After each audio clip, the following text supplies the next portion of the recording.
Puis Marie-Ange Jappiot, responsable de l'offre de services retraite, et je suis accompagnée de Régis Martineau, en charge de la fonction conseil entreprise, qui vous présentera les différents dispositifs.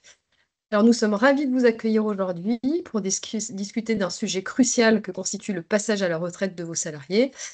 Avec l'évolution démographique et les réformes récentes, il est essentiel pour vous de vous accompagner par les professionnels de la retraite, de manière à aider vos salariés dans la transition vers la retraite. Nous aurons l'occasion d'échanger ensemble par rapport aux questions que vous pourrez remonter sur le fil de conversation à la fin de cette session. Régis, c'est à toi. Je te laisse la parole. Merci Marie-Ange pour cette introduction et bonjour à toutes et à tous et bienvenue. Donc Régis Martineau, chargé du conseil d'entreprise à la CARSAT Montpellier, et ravi de pouvoir échanger avec vous sur cette offre de service gratuite et dédiée aux entreprises du Languedoc-Roussillon proposée par notre CARSAT. Alors vous êtes responsable des ressources humaines, dirigeant d'entreprise, et vous souhaitez accompagner vos salariés sur le chemin de la retraite.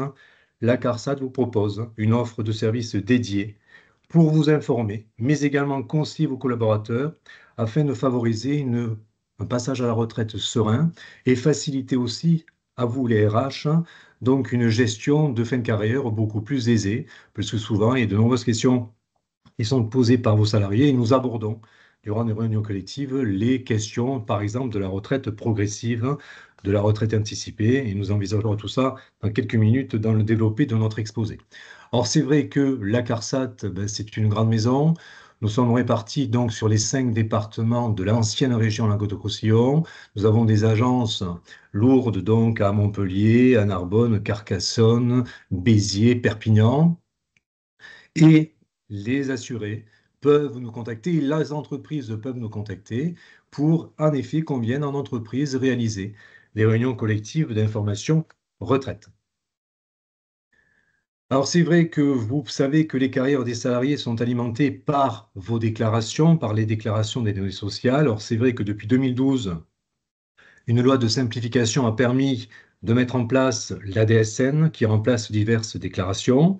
Depuis 2017, la DSN est obligatoire pour les employeurs du secteur privé et ça permet de sécuriser donc la transmission des données sociales et limite aussi bien sûr donc les erreurs qui pouvaient être enregistrées par le passé.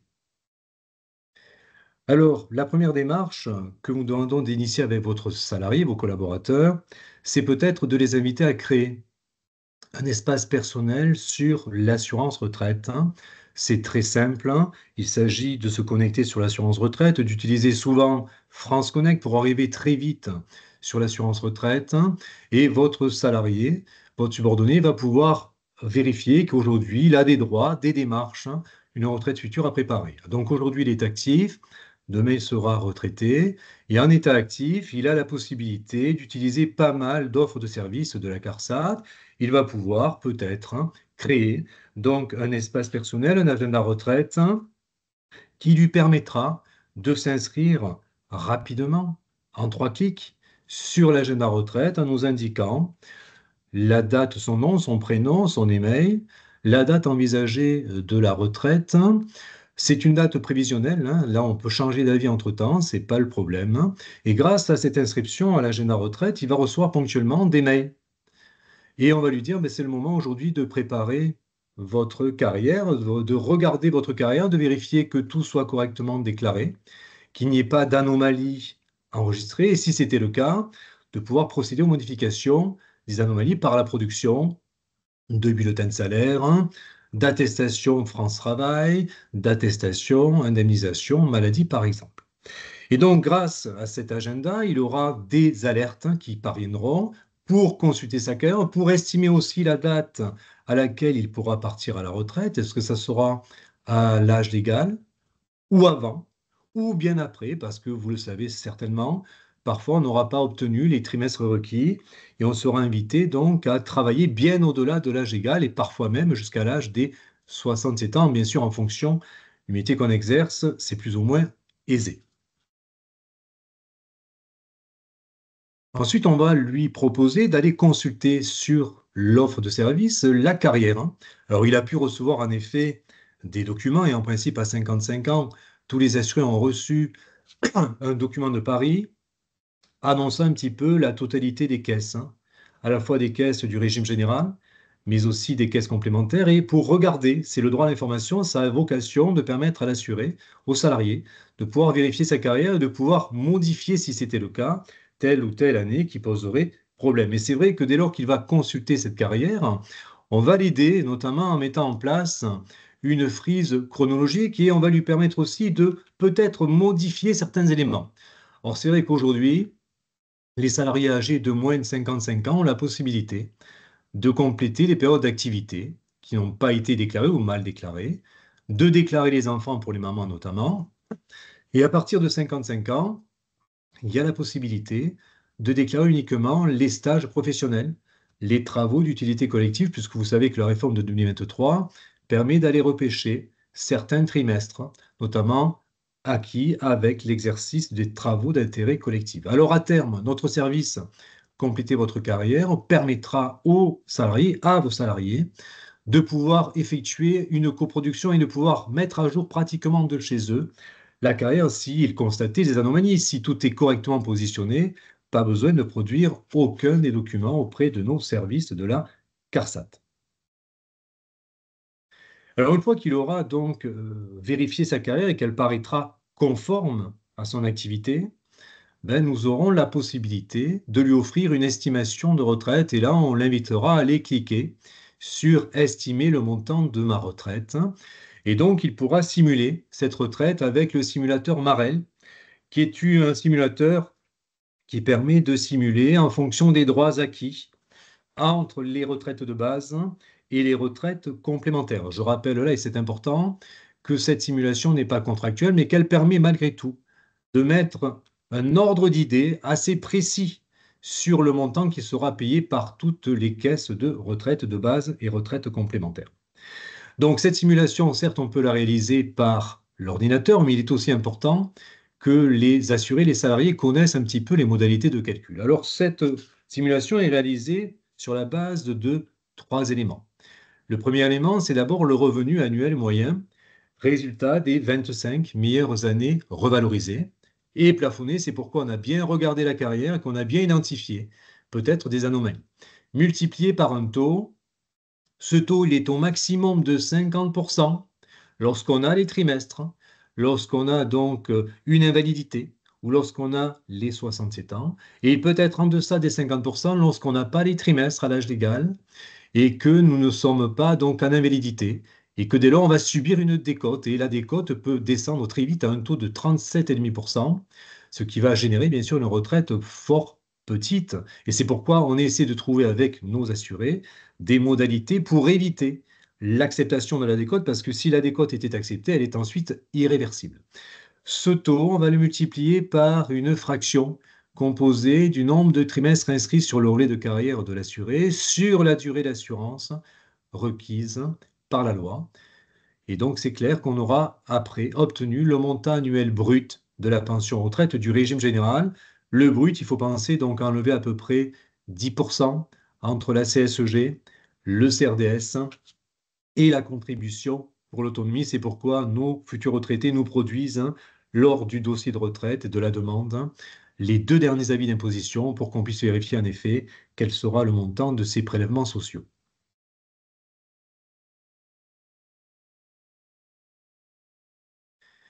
Alors après avoir simulé cette retraite, il convient d'examiner la date de ce départ à la retraite. Alors là, je vais envisager d'abord avec vous l'âge légal. Et après, on verra dans un deuxième moment les retraites anticipées qui sont envisageables. Alors l'âge légal, c'est quoi? C'est la possibilité de partir à la retraite dès qu'un âge est arrivé. Dès que la porte est ouverte, nous pouvons partir à la retraite, les salariés peuvent partir à la retraite, mais bien sûr, on va leur demander d'avoir des trimestres et d'avoir un certain âge. Alors l'âge, pour les assurés qui sont nés à compter de 1962, on leur dit désormais, vous devez avoir 62 ans et 6 mois pour pouvoir prétendre à la retraite, et vous devez obtenir 169 trimestres. Si vos salariés sont nés en 63, on leur dira, voilà, la retraite, c'est fixé pour vous à 62 ans et 9 mois. Et si vous voulez obtenir une retraite au taux maximum, vous devrez obtenir 170 trimestres. Si vous êtes né donc en 64, vous partirez à 63 ans avec 171 trimestres demandés. Les assurés nés en 65 partiront à 63 ans et 3 mois, 43 ans de cotisation demandée, 172 trimestres. Pour les assurés nés en 66, c'est 63 ans et 6 mois, 67, 63 ans et 9 mois, 43 ans de cotisation toujours imposée par la loi. Et les assurés nés en 68 jusqu'à 73, ça serait 64 ans, qui serait donc l'âge légal de départ à la retraite. Donc à cet âge légal, deux situations possibles. Nous aurons ou nous n'aurons pas les trimestres. Si on les a, ben on peut partir à la retraite si le salarié l'a décidé, personne ne peut y contraindre. S'il nous manque des trimestres, nous allons appliquer une décote et souvent, la décote fait que le salarié va devoir travailler plus pour obtenir plus tard une retraite à taux complet. Alors, nous avons vu une retraite à l'âge légal, il nous faut maintenant regarder la possibilité d'une retraite avant l'âge légal. Et je pense notamment au dispositif de carrière longue. Alors, c'est quoi la carrière longue? C'est de réunir deux conditions cumulativement remplies. Première condition, avoir 4 ou 5 trimestres à la fin des 16 ans, des 18 ans, des 20 ans, des 21 ans. Ça, c'est la condition numéro un. Totaliser un grand nombre de trimestres cotisés qui s'échelonnent entre 168 et 172 trimestres en fonction donc de l'année de naissance. Or, comme c'était très compliqué d'obtenir ces trimestres cotisés, un décret de 2014 a permis d'aller repêcher certains trimestres qui au départ étaient considérés comme trimestres assimilés. Et donc le décret nous a indiqué par exemple qu'on pouvait récupérer l'armée pour les messieurs, une année de chômage indemnisé, une année de maladie, d'accident du travail, qui sera aussi réputée cotisée, tous les trimestres d'indemnisation CPAM, maternité pour les mamans, 2 trimestres au titre d'une invalidité, certains trimestres aussi au titre de la prévention pénibilité, ainsi enfin que des trimestres acquis au titre de l'assurance vieillesse et des parents au foyer. Si grâce à ce repêchage express, votre salarié a envisagé un départ anticipé, il devra nous en demander l'autorisation. Alors parfois, l'ordinateur pourra lui donner immédiatement cette autorisation, mais parfois il y a un dossier à monter parce que le compte n'est pas parfait et que nous avons à procéder à une mise à jour de la carrière. Et si on donne l'autorisation de ce départ, ben, le salarié devra vous contacter s'il décide de partir et vous verrez avec lui à ce moment-là quelles sont les règles à respecter au niveau du préavis, des congés à prendre, et c'est lui ensuite qui prendra la décision de partir ou de rester dans l'entreprise, sachant qu'il aura reçu également une estimation pratiquement définitive, à la fois du régime général, mais aussi des retraites complémentaires. Et donc là, il pourra décider en effet de terminer la procédure et d'effectuer sa demande définitive de retraite carrière longue. Et il partira bien avant les autres parce qu'il a rempli les deux conditions. Alors parfois, il n'est pas possible de partir donc en retraite anticipée. Je pense notamment aux mamans à qui on refuse ces départs parce que, nous le répétons, les trimestres de majoration pour enfants ne sont pas considérés comme des trimestres cotisés. Et donc là, on peut leur proposer malgré tout un dispositif que vous connaissez certainement, c'est le dispositif de retraite progressive. Or, c'est quoi la progressive? C'est d'abord d'être à 2 ans de son âge légal, d'obtenir au minimum 150 trimestres sur son compte retraite, en incluant aussi les enfants, et ça c'est bien. Et d'avoir un contrat de travail à temps partiel, compris entre 40 et 80% de la durée légale. Si l'assuré est à temps plein, il est obligé d'obtenir votre accord pour demander cette retraite progressive. Et parfois, vous pourrez refuser cet accord, même si vous devrez aussi motiver ce refus. S'il est déjà à temps partiel, pas besoin de l'autorisation de l'entreprise, il pourra demander 5 mois avant la date prévue à la CARSAT la possibilité d'obtenir cette retraite progressive. Il pourra même, dans les mois qui viennent, télécharger, effectuer en ligne cette démarche pour obtenir déjà une retraite payée à taux minoré, puisque par définition, nous n'avons pas les trimestres, mais qui pourra permettre d'attendre l'ouverture de son âge légal. Et à l'âge légal, il pourra soit dire je m'en vais parce que c'est mon droit, mais comme souvent ils n'ont pas les trimestres, ils décideront de faire du plus et de décaler jusqu'à l'attribution du taux plein le départ à la retraite. Et je rappelle qu'en droit privé, on ne peut pas imposer un départ en retraite avant la date des 70 ans, puisque la retraite d'office n'existe plus. Alors parfois, donc, l'assuré a pris sa retraite. Il est déjà retraité et donc il a envie de recommencer son activité parce qu'en effet, il se sent peut-être moins utile chez lui, donc il veut retrouver une activité. Et on parle du dispositif du cumul emploi-retraite, hein. Donc on est face à quelqu'un qui est parti à la retraite, qui touche déjà sa retraite, hein, et on va lui dire, oui, en effet, vous pouvez retravailler, mais attention, il faut vérifier la situation qui nous occupe. Vous êtes parti en ayant donc les trimestres, en ayant votre âge légal. Vous êtes dans un cumul intégral. Non seulement vous pouvez retravailler sans limitation de durée et de montant de revenus, mais en plus, parce que vous allez retravailler, vous aurez droit plus tard à une deuxième retraite. Je précise cependant un alinéa important. Si on retravaille avec son même employeur, on est obligé d'attendre une carence de 6 mois pour pouvoir prétendre plus tard à une deuxième retraite. Si c'est une entreprise différente, en effet, il n'y a pas cette carence, hein, et vous pourrez obtenir, le salarié pourra obtenir le paiement d'une deuxième retraite qu'il viendra demander, bien sûr, auprès de la CARSAT. Deuxième hypothèse, le salarié, votre salarié, est parti en n'ayant pas les trimestres à l'âge légal. Il a manqué 4 seulement, et par rapport à ces 4 manquants, on va lui imposer des règles de cumul limité. Et là, on lui dira, attention, vigilance, hein, vous ne devez pas dépasser la moyenne des 3 derniers mois de revenus. Il constitue le plafond à ne pas dépasser entre la retraite de base, la retraite complémentaire et le nouveau salaire. Et en cas de reprise et de dépassement, la CARSAT pourra en effet être fondée à lui écrêter le montant de la retraite. Donc on est vigilant. Lorsque les salariés envisagent de reprendre une activité après la prise de retraite, il est toujours conseillé de se rapprocher de nos services pour qu'on donne exactement l'état du droit applicable à chaque situation individuelle. Alors, à retenir, la déclaration donc dominative est un élément clé pour constituer la carrière du salarié, et ça vous le savez. Le nombre de trimestres cotisés reportés sur le relevé de carrière du salarié lui permettra de préparer son départ en retraite. En fonction de son année de naissance et de ses trimestres, il pourra soit partir avant l'âge légal, soit partir à l'âge légal. Le départ est une décision personnelle à anticiper. La retraite n'est pas automatique, il faut aller la solliciter. Et le dossier de retraite doit être transmis à la CARSAT au moins 5 mois avant la date du départ envisagé. Notre offre d'accompagnement permet, si vous le souhaitez, de nous faire intervenir dans vos entreprises. Et là, je vous invite à cliquer sur le QR code qui est positionné. Vous aurez donc la fiche de renseignement que vous pourrez remplir. Et je me ferai un plaisir de revenir vers vous ensuite pour caler une réunion collective.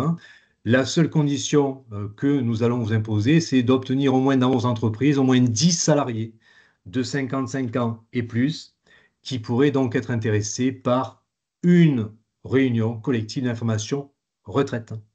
Vous avez notre site qui vous redonnera toutes ces informations, www.carsa-lr.fr, et vous avez un onglet entreprise qui permettra de nous saisir. Et moi, j'ai une boîte mail que je consulte tous les jours sur l'entreprise et je pourrai revenir vers vous pour caler, si c'était nécessaire, ces réunions collectives. Merci beaucoup, Régis. Nous avons une question que je te relais. Donc, faut-il Oui. faire une demande pour pouvoir travailler au-delà de l'âge légal? Pour moi, ce serait 5 mois au-delà de 67 ans. Alors, on n'a pas à faire de demande pour travailler au-delà de l'âge légal. C'est l'assuré qui, en effet, décide de venir demander sa retraite dans les mois qui précèdent. D'accord? Donc là, cet assuré n'était pas à la retraite, semble-t-il. Il veut continuer à travailler. C'est ça, Marie-Ange?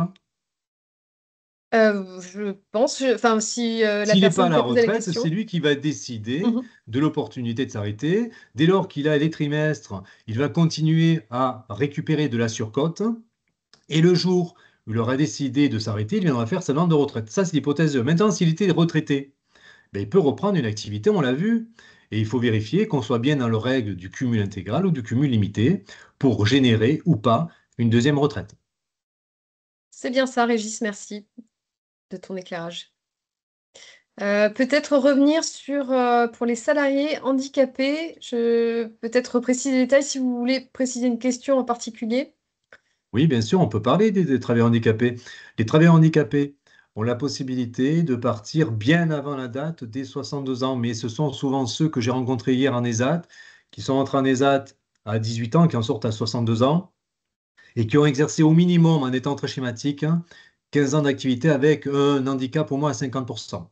Donc eux, en effet, ils peuvent partir de manière anticipée s'ils le souhaitent. Pour les autres, qui ont simplement une qualité de travailleur handicapé qui a été reconnue sans percevoir pour autant une allocation du handicapé, on les invitera à demander la retraite à 62 ans, peut-être dans le cadre de l'inaptitude. Mais là, il y a un aléa de la reconnaissance par le médecin conseil de la sécurité sociale sur l'inaptitude au travail. Ça peut se jouer et c'est le médecin ensuite qui pourra donner sa réponse positive ou négative. Si le salarié n'est pas imposable, est-ce que cela joue sur le pourcentage retenu de cotisation? Tout à fait. Le salarié qui n'est pas imposable aura certainement une minoration de ses prélèvements sociaux, voire une exonération totale. Tout dépendra du revenu fiscal de référence du ménage.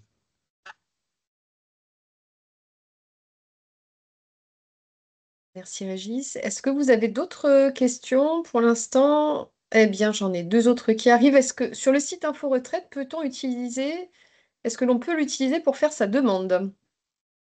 Alors, Info Retraite, vous pouvez en effet faire la demande. Alors nous parlons de notre site de l'assurance retraite parce que c'est le site du régime général, des salariés de privé, et c'est sur ce site qu'on peut utiliser notre offre digitale, et donc on pourra à la fin effectuer aussi la demande de retraite, hein. Donc moi, je vous invite à utiliser celui de l'assurance retraite, mais le reste, les autres, sont tout à fait aussi compatibles pour effectuer la demande. J'ai Bon. besoin d'un point lexical. Quelle différence entre âge de départ, âge légal et âge Alors, légal? l'âge légal, c'est l'âge minimum qui permet de partir à la retraite. Sans l'âge légal, on ne part pas à la retraite, sauf pour les dispositifs carrière longue, sauf pour les problématiques de santé. Et concernant l'âge des 70 ans, c'est l'âge à partir duquel l'entreprise peut demander à son salarié de quitter l'entreprise. Avant cet âge, c'est le salarié qui va décider en fonction des considérations personnelles d'arrêter ou pas son activité salarié, bien sûr contraint par l'âge légal, mais dès lors qu'il a dépassé l'âge légal, c'est lui ensuite qui décide peut-être de continuer l'activité dès lors qu'il n'est pas bien sûr déclaré inapte par la médecine du travail. Serait-il possible de refaire un point sur le cumul emploi-retraite? Bien sûr, il n'y a aucun problème, je vous remets la slide, hein, sur le cumul emploi-retraite, hein. Voilà, deux situations possibles lorsque nous avons pris la retraite et nous voulons retravailler. Première situation, nous sommes partis à la retraite en ayant demandé la totalité de nos droits et en ayant un taux maximum de retraite à 50% de la moyenne des 25 meilleures années. Donc nous sommes dans un cumul intégral.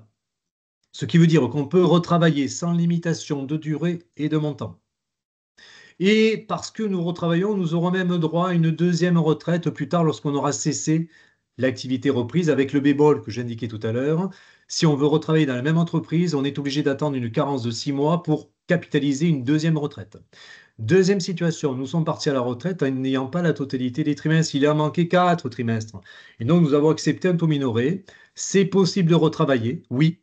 Mais là, on aura des limitations de montant de revenus à ne pas dépasser. En principe, c'est la moyenne des 3 derniers mois d'activité à considérer comme plafond à ne pas dépasser. Et en plus, on va continuer de cotiser, reprendre des cotisations, mais qui de non n'auront pas lieu au paiement d'une deuxième retraite.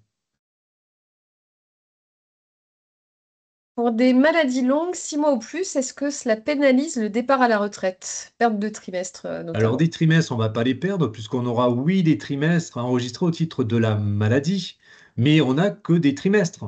Par contre, on aura une baisse de revenus, puisque toutes les indemnités journalières ne comptent pas dans le calcul des 25 meilleures années. Cependant, lorsqu'on est en maladie et qu'on est indemnisé par la Caisse primaire d'assurance maladie, il est fort probable qu'à la date de l'âge légal, la CEPAM demande aux salariés d'aller demander la retraite dans le cadre de l'inaptitude, parce qu'il est fort peu probable que l'indemnisation maladie se poursuive au-delà de l'âge légal. Et donc là, souvent, le salarié devra solliciter la retraite à l'âge égal dans le cas de l'inaptitude, parce que peut-être qu'il n'aura pas la totalité des trimestres requis pour obtenir la retraite au taux maximum, et l'inaptitude lui donnera de toute façon le taux maximum de retraite alors même qu'il manquerait des trimestres. D'autres questions, Marie-Ange? Alors, J'aurai le tout plein. j'aurai le taux plein à l'âge de 61 ans le 26 décembre 2027. Est-ce que je peux faire ma demande? Alors, vous aurez le taux plein, mais il faut qu'on soit dans le cadre de la carrière longue. Il faut qu'on ait donc autorisé le départ anticipé carrière longue, parce que 61 ans, pour moi, c'est une carrière longue. Donc, si on vous autorise le départ et que vous avez un papier de la CARSAT validant le départ carrière longue, en effet, vous pourrez faire valoir ensuite vos droits pour partir avant la date de l'âge légal, mais il faut l'autorisation d'abord de la CARSAT.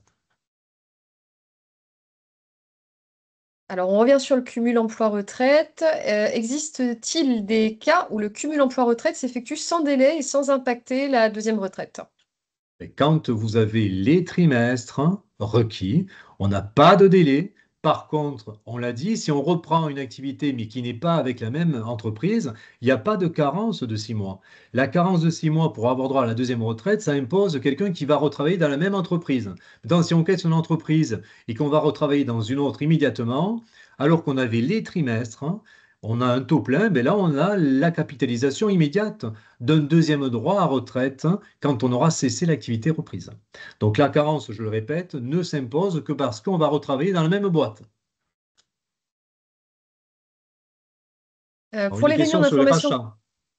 Oui, alors là, on est sur, pardon, oui, sur les informations, réunions d'information collective donc, que OK. nous proposons. Est-ce que des salariés de moins de 5 ans peuvent y participer? Donc oui, bien sûr. Enfin, Oui, s'ils ont 54 ans, 53 ans, on ne va pas les exclure, loin de là, hein. Donc ils sont les bienvenus. Nous, c'est vrai qu'on demande d'avoir au minimum 10 salariés dans l'entreprise pour que je puisse me déplacer dans cette entreprise.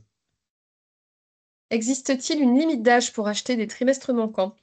Alors non, mais en résumé, plus on est âgé, plus c'est cher.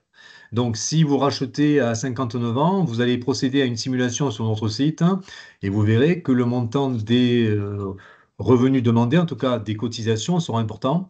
Donc en résumé, plus on est jeune et mieux c'est de racheter, mais quand on sort de la faculté, on n'a souvent pas les liquidités pour s'engager dans un rachat de cotisation. Et vigilance aussi avant de racheter parce que parfois la loi change et le rachat n'a pas été forcément très opportun. Alors, est-ce que l'on mettra le support à disposition? On vous enverra à la suite de cette session un lien de contact et surtout, on vous enverra aussi le replay de cette session. Donc, vous aurez accès, vous pourrez de nouveau visionner le contenu des slides présentés. Concernant la retraite au titre de l'inaptitude, y a-t-il un délai de réponse au médecin conseil? La réponse du médecin conseil de la caisse. Ah ben là, c'est le médecin conseil qui a la main sur ces réponses. Nous, ce qu'on demande, c'est de faire la demande 5 mois avant la date des 62 ans, parce qu'on l'a dit, les 62 ans, ça permet d'avoir une retraite anticipée dès lors que l'inaptitude est engagée. Donc, 5 mois de faire cette demande. Ensuite, il y aura le délai de convocation du médecin conseil qui devra nous donner sa réponse.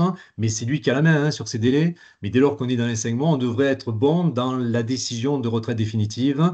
Et si vous avez demandé une retraite au 1er juillet et que vous avez engagé avec nous la procédure au mois de janvier-février, on aura largement reçu la décision médicale, soit positive, soit négative, mais en tout cas, on vous tiendra au courant sur la suite de données donc par le médecin conseil sur la demande de retraite.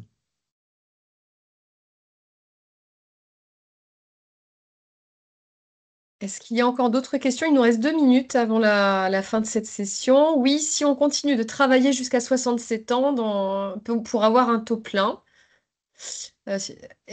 Alors attendez.